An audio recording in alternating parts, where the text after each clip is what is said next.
in the 5th or Ketu in Simha Rashi.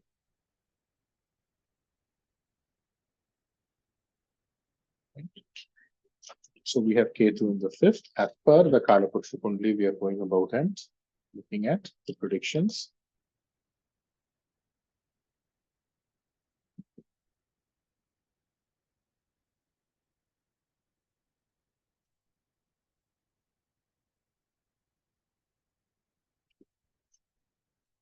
So where would Rahu be? In the 11th. So Ketu is in the 5th. Rahu is in the 11th. So now it would be the same, right? Ketu would aspect the 3rd. Ketu would aspect the 7th. And obviously Rahu is in the 11th. So what would happen? The drishti would be on the Lagna. The drishti would be on the 9th. So this is the logic here. So with this as the logic, that is how we are actually going to go about and pan out the predictive process. I would request or I would suggest all of you to keep some gap also while you're writing notes. Rahu in the 5th bhava, give some gap. After Ketu in the 5th bhava, give some gap. I will get some new points I will share with you. There are so many points I can keep sharing, but it will just prolong the session too much. Right? Second, when you also get some points also, you write it down. Whether it works out or not, you try it once a while, right? Once you have gotten into a comfort zone with a client and you can take the liberty to actually go about and test the rules, go about and do that. Right or wrong, that is okay. As long as you learn, that is what matters. So here also, it is Ketu in the 5th bhava, aspecting the 3rd bhava, aspecting the 7th bhava, or for people those who are new, put influencing till you get finite answers, which you will obviously. Write down number 1. The native or Jataka will not be able to enjoy his ancestry. Will not be able to enjoy his ancestry. What do you mean by enjoying the ancestry? Literally, your ancestral property, whatever is connected with your ancestry, you will not be able to enjoy it. Or they would have given it away. They would have sacrificed it. They would have sacrificed it. Sacrificed it. Number 2. In their vamsa, in their descent, there would be 5 people. Remember I told you Ketu is equal to number 5. Now don't confuse this with the numerology class which you all are attending. That is different. This is different, right? So here Ketu is 5. So in the grandfather side, there'll be something to do with 5 people. This 5 will be happening in some form or the other in their lineage or in their maternal uncle side, 5, wife side, 5. So somewhere there will be something to do with 5 people in the family. Number 3. The grandfather would be a spiritual person. The grandfather would be a spiritual person. Number 4. In their vamsa, there would be a person who's unmarried. There would be a person who's unmarried. Or there would be a person who does not have a child. Who does not have a child. Right. Now, go back to Rahu in the 5th bhava. See here what it is doing. Here, yeah, I think I've mentioned that also. But just actually go about and do a comparison here. Here what it is doing in the Vamsa, one person is not married, one person is childless. Right? This is 1. So if you're not married also, obviously you won't have a child. Right? But what is Rahu doing there? Rahu is giving you more than one marriage in the Vamsa. Right? So when it is Ketu, it is about, you know what? It is about something to do with shrinking that department. It is about actually going about and subtracting. But when it is about Rahu, it is all about expansion. It is about multiplication. Right? So Ketu is negating, Rahu is actually going about and expanding. Right? So this is how you need to actually go about and differentiate. But please keep this in mind. Sarpa grahas in the fifth bhava, Putra dosha, that is finite. That does not change. Whether you call it Rahu, whether you call it Ketu. Right? But otherwise, from a basic standpoint of view, what Ketu does is it shrinks. What Rahu is doing is it is expanding. So here, there is one person who's not married, or there is a person who does not have a child. There is more than one marriage. Number 5. The maternal uncle will be a spiritual person, religious person, or spiritual person. Number 6. Here also there will be Putra dosha, which means in this Vamsa, in this lineage, there will be Putra dosha continuously. One generation after the other generation, there will be Putra dosha. Now, you should understand what it is.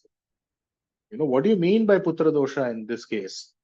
One, it will give and take, which means it gives you a child and it takes away.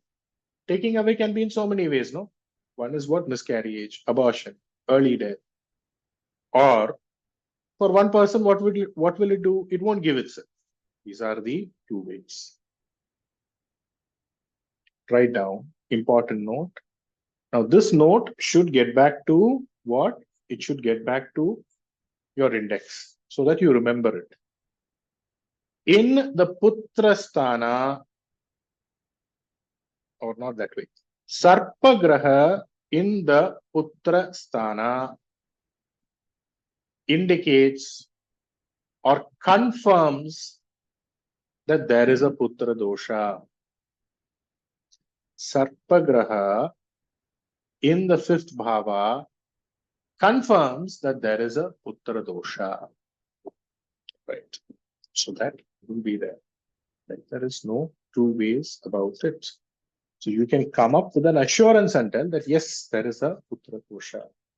Even if you say that, you know what, there are only females in the family, to a certain extent, their escape is there. But somewhere or the other, still there will be Vamsavari, which means from one Vamsa throughout one generation to the next generation, there would be something to do with what? Something to do with Putra dosha. So in the Putra Sthana, right? Graha, which is what? Rahu Ketu should not be there. From what? From the perspective of Putra. Put this in bracket. Right? So the Sarpa Grahas in the Putra Sthana is not considered to be good. From what perspective? From the perspective of Putra. Now, Ketu in the fifth bhava. Number 7. Yamagandam, Yamaganda. You have Rahu Kala there. Here you have Yamaganda. Will be auspicious for them. People would say, no, it's Yamaganda time. You should not do this. You should not do that. They doing anything during Yamaganda itself will give them results, will give them fruits. That does not mean that you literally have to tell them to start things on Yamagandam. Naturally, it will come to them. Right? So that is how it would be. Number 8. Number 8. Ketu nakshatras will be there in the family.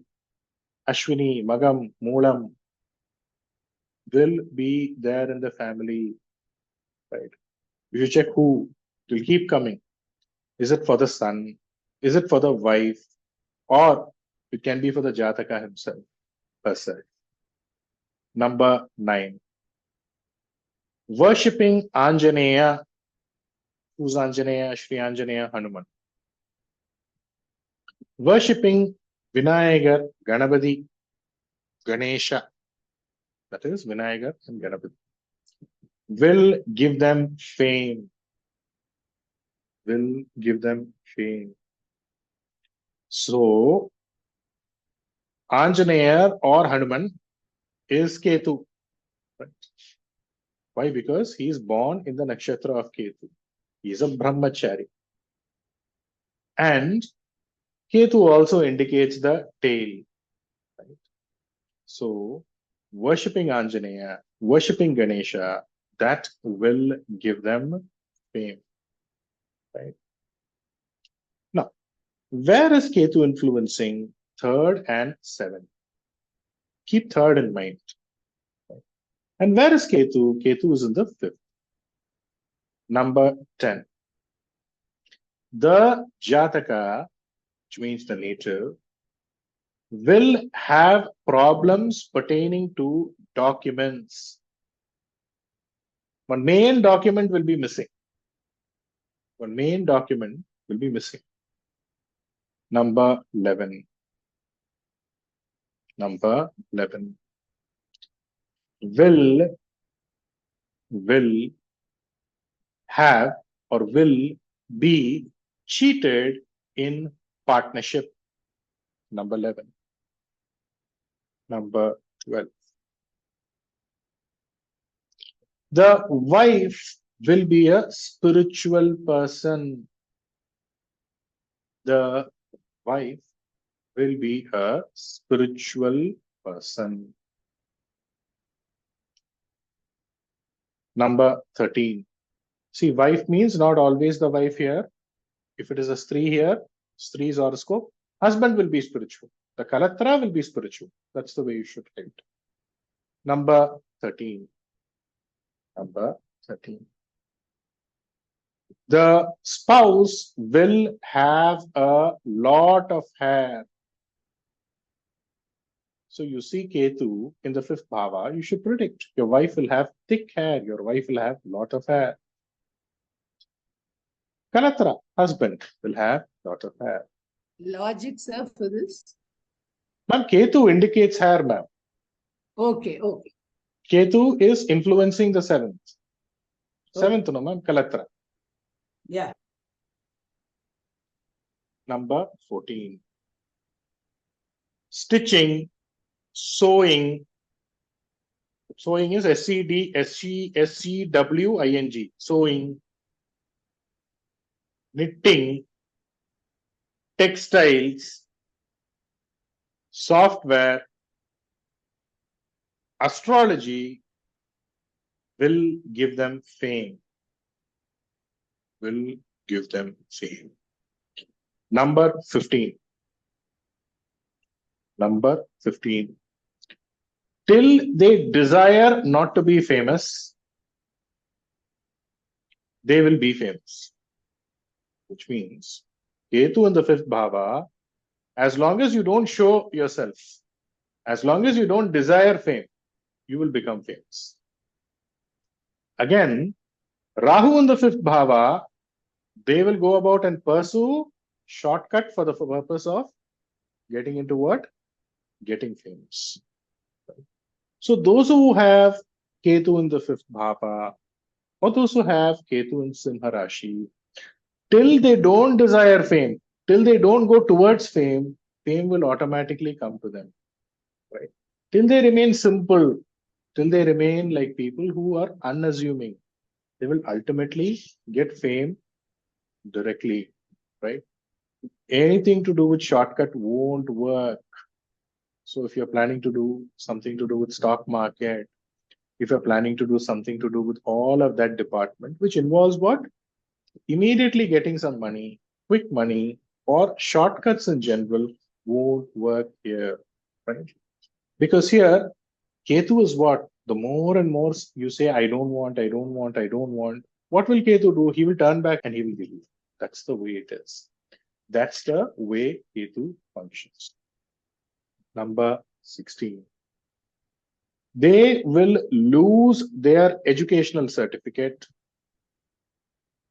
or they will lose their resident certificate document. See, one main document, one while they are studying, educational certificates. Later on, property document, main document, resident document, something which is extremely important that will go missing or they will lose it, right? So Ketu is in the fifth. Ketu is influencing third, right?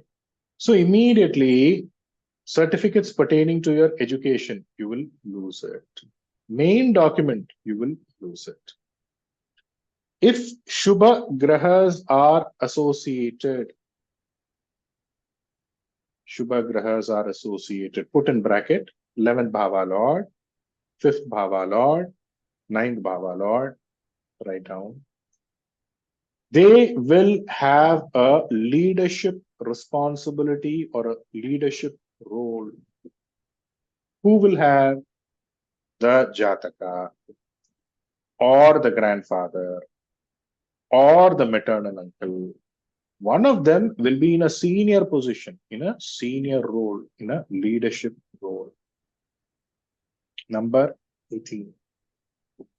Deities, devatas that don't have a form, worshipping them or having them as Kuladeva. There'll be no form. One, it will be empty. Two, what they will do, there will be a small stone, they will worshipping that, they'll be worshipping that. Or some people, you know what they do? They will go and take some mud and you know what, make a small heap on that mud, of that mud, and they will be worshipping that. Which means the form is not there for that deity. That will be there pertaining to Kula Devata, and this will be practiced. Number 19. Number 19. Rahu is in the 11th. You also need to keep this in mind, right? The father, Rahu, is in the 11th. So now what will happen? The father will have a bad habit. The father will have a bad habit. Number 20. The uncle means what? Father's younger brother. He will also have a bad habit. Number 21. The elder sibling would have moved from one place to another place. Would have moved from one place to another place. Would relocate. Number 22. The initial life of the native, will have constraints or poverty or simplicity, and the later stages will be grand for them. The later stages will be grand for them. So in the initial stages, what they will do, in the initial stages, they will be wise. They will have jnana, right? But you know what will happen? In the later stages of the life, they will be going about and coming up with grand plans, grand schemes, and they will start committing mistakes. They will start committing mistakes. So they should be careful here. Write down, note.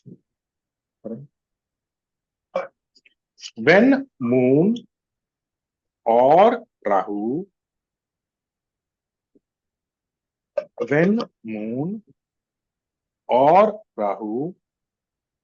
right, is beyond the 7th bhava in the horoscope. So there is the 7th bhava in your horoscope. After the 7th bhava, you see a moon or Rahu. It can be both also, no? So when you see moon or Rahu beyond the 7th bhava in the horoscope, bad habits will come towards the later stages of one's life. So what is this, sir? 50 years you started drinking. Till that time you were a good person. So you're 60-year-old now. Why is your buddhi going like this? Don't we tell people? 60 years they will be doing something which is stupid, something which is not acceptable, right? All this. After retirement, they will be doing all stupid things.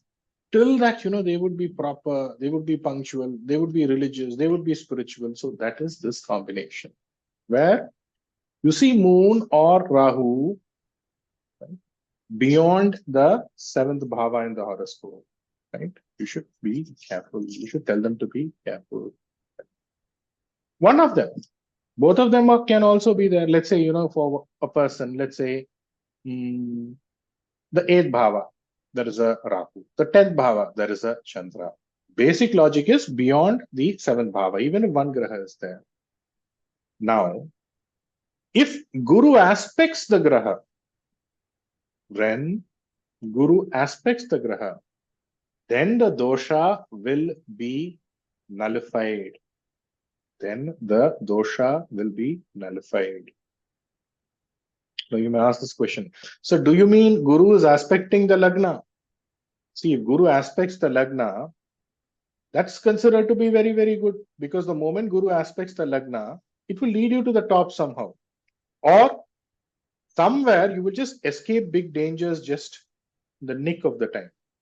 But Rahu or Chandra, beyond the 7th bhava, when it is aspected by Guru, then this thing called as, something to do with the nullification of, I think I would have just gotten into a bad company. I could have just gotten into a partnership which was not good, where somebody could have cheated me. Or we could have gotten into a scheme where we would have ended up cheating people and I could have created a bad name for myself. Right? It will make them escape that. Narrowly I escaped a bad habit. Narrowly I escaped a bad companionship. Or I went through that and I easily came out of it. Write down the Karaka Graha for one's Mathi. Mathi means what? Your emotional intelligence, your common sense, right, is Chandra. So the Karaka for Mathi is Chandra. So the moment Guru aspects that in your horoscope, or Guru is associated with Chandra in the horoscope, right, then they are the people who naturally have this innate instinct of winning fate, winning destiny, using their intelligence. See, you have Chandra in the horoscope. Along with Chandra, there is a Guru. You have Chandra in the horoscope. Guru is aspecting Chandra. Or Chandra is aspecting Guru, right? Or Moon is there. In the trine, there is a Guru. All of this is considered good from the perspective of what? Somebody who has a Mathi. Right? See, I think if I go do this, there's going to be a problem. Or I'm planning to invest here. In the last minute, I feel that there is something fishy. I'm not going to invest here. Some people say, even if you're doing something wrong in life, you should do it correctly, it seems. Even if you've planned that, you want to do some stupid thing, do some wrong things, you should at least do it in a correct way where you don't get caught, it seems. So all of that can be applicable here. They will be able to do all of that.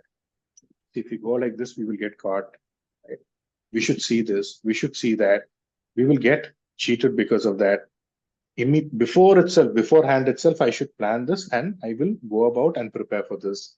This is what is called Mathi. And Moon along with Guru. Moon aspected by Guru. Guru aspecting Moon signifies something to do with, what? Something to do with the quality of Mathi, which is strong in a person. Right? Here, what it actually means is Moon in your horoscope should be strong. That is one calculation in astrology. Calculation means what? That is one aspect of looking at predictions also. Moon is what? Moon is your manas. Moon is your mind. So if your mind is proper, everything will be proper. You will be safeguarded at the right time. If your mind is corrupt, if your mind is gone, confused, then who can save you? Who can protect you? Even if you have the goodest of time, you may not be able to completely make use of it. So does it mean moon in the trines? Yes. Moon in moon moon and in the trines of moon there is a guru. Yes.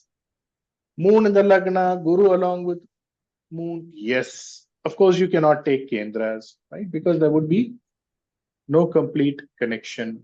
So this is the way the connection pertaining to moon guru or moon getting strengthened in the horoscope is considered good, right? Which means what? The ability to go about and come out of bad situation, win over destiny, happens pertaining to Chandra. So when there is a dominance of Chandra in your horoscope, or when moon is strong in your horoscope, whatever comes in your life, you will be able to succeed in that. See, here, what do we say? Sir, for everything you need a mind, sir. Madam, for everything you need a mind, madam. Mind is everything. You have to put your mind into it, right? What do you say? My, my mind is off this person. I cannot think of this person, right? Or, my mind is off this job. I hate this job. When you say you hate this job, it is not that you hate this job. It is your mind which does not resonate or connect with this job anymore. I don't want to live with him. I don't want to live with her. It does not literally mean that you want to live with him or her, don't want to live with him or her, or want to live with him or her. Your mind is off this person, right? So it is the mind here. And who rules the mind? It is Chandra. Who rules the manas? It is Chandra. Which means I want this is also Chandra. I want him or her is also Chandra. I don't want him or her also Chandra. I don't want this is also Chandra. So some people, they will be strict non-vegetarians. Strict non-vegetarians. Without a piece of meat, I cannot eat. Suddenly they would do andarbalti. Andarbalti means what? Somersault. They will become vegetarians. Strict vegetarians they will become. For that, you need to have a mind, right? So if the mind is not strong, you won't be able to withstand whatever you resolve upon, right? Which is, that principle that you take up in life is associated with how strong your horoscope is pertaining to what? Chandrabala. See, tomorrow what I'm going to do, I've decided. I've written it down. And if I go in an order, as per what I've decided, that means moon is strong in the horoscope, right? Which means if you're doing something in a uniform order, that means moon is strong in the horoscope. If you're confusing everything, what you've planned, that means moon is in disorder. He is not strong in the horoscope. If you're taking one book, you're studying, you're reading it for some time, suddenly you throw that book, take another book. That means what? That steadiness is not there. So this is something that you need to understand. Tomorrow, if you plan a program, then you cancel that program. Then for that program, you put something else. That means moon is afflicted in the horoscope. This is what we have planned to do. This is what I should do. And if you go uniform with the plan, then moon is strong, right? So this is how it is. See, write down all of this. These are all important points, right? They are extremely important points. So somewhere Guru associated with moon, associated means what? Along with aspecting moon, aspecting Guru, all of this is considered to be what? Strong from the perspective of Mati or strong from the perspective of moon, right? This is one part. Next, why do people, you should understand the context here. Why do people call themselves failures or fail in whatever they have planned to pursue upon? One, I have planned something. This is what my plan is. And they pursue it. You succeed. I don't have a plan. I'm not pursuing as per my plan. You don't succeed. So the bhava, which signifies your plan, is, or the act of planning, is the fifth. The graha is sun. Next. Why do people fail? Mind is not steady. Mind is unstable. So the fourth, the bhava associated with that is the fourth. And the graha associated with that is Chandra. Right? So one, immediately when you see a horoscope, when you see sun and moon in the horoscope, somewhere there should be one strengthening of these both grahas or association with Shubha grahas or with benefics in order to go about and indicate stability. That's why one is the mother, one is the father. That's why both of them, they have only one houses. So here, let's say moon, let's say sun in the horoscope is not aspected by any Shubha graha in the horoscope, or it does not attain strength in the horoscope, there will be people who will not be able to decide upon anything. There would be people who will not be able to decide upon anything and would be confused personalities. The simple way to actually go about and assess a horoscope. Right. Now, getting back to Ketu in the fifth bhava. See, Ketu is in the fifth bhava. So their ancestry, their Vamsa, will it be big or will it be small? Will it be big or will it be small? Small. So if they have an ancestral property, will it be a big property or a small property? Shrink. Small. It will be a small property. It will be a very, very small property, right? Let us say somebody has a Ketu in the fifth bhava and he says, you know what, I have a 10-acre ancestral property. You'll be thinking, how is it possible? Ketu in the fifth bhava is telling his ancestral property is 10-acre. Then he himself will tell, you don't have to ask him. It's a 10-acre property, but 25 people have shared to that property. That is how ancestral property will be, if at all there is an ancestral property. Who are the 25 people? They will say, my father, he has so many brothers. Then I have so many brothers. I have so many sisters. Then their children, that children, like this one, 25, 30 people will come. Which is what? It is just like the matchbox. You open the matchbox. Matchbox looks big with so many sticks. One by one, if you take the stick, it is just one stick finally. That is how it is. So Rahu indicates what? Big ancestry. If there is a property, if there is a wealth, something to do with at least a big ancestry, or if at all there is an ancestral property, it will be big. If Ketu is in the fifth bhava, then what does it indicate? It indicates small. Again, Rahu indicates what? Main road. The fifth bhava indicates what? Fame. So where will they be famous? They'll be famous when they are on the main road. They do something, if they start a shop, if they have a house, something on the main road, it will give them fame. What does Ketu indicate? Ketu indicates some place which is a dead end. Some place where nobody knows where you are. Some place which is God-forsaken. Some place which has no thoroughfare. Which has no place to easily go into.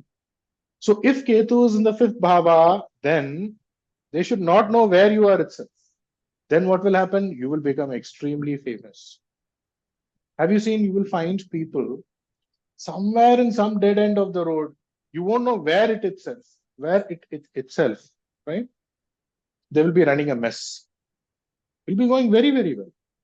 Then some people will be there, right somewhere in the corner, somewhere in the dead end, where there is no way to go itself. They will be having a wholesale shop and will be doing extremely well. Right? This is Ketu in the fifth bhava. Right? Have you seen all of that? Any of you? Have you seen that? There's so many instances. In each city, in each town, you will have that. Right? There won't be a place for a car to be parked, a scooter to be parked, but still continuously people will be flowing in. So Here, what you need to keep in mind is the fifth bhava indicates something to do with fame and indicates something to do with, you know what? Indicates something to do with religion, indicates something to do with spirituality. So when in the fifth bhava there is a graha which indicates what? Which indicates spirituality and religion, then something to do with, you know what? Fame pertaining to what? Spirituality, fame pertaining to what? Of religion will be there. Which is whatever graha is in the fifth bhava, the fame associated with that, the development associated with that will be there. But here you also need to keep this in mind. The fifth indicates fame which is medium. It is not, you know what, big level. Small level, medium level fame is the fifth bhava. The ninth bhava indicates big level fame. So if you're famous in your town, in your village, in your district, fifth bhava. If you're famous state level, world level, that is ninth bhava operating in your horoscope. Right? So we will continue the session post dinner, but before that, do you have any questions pertaining to Ketu in the fifth bhava?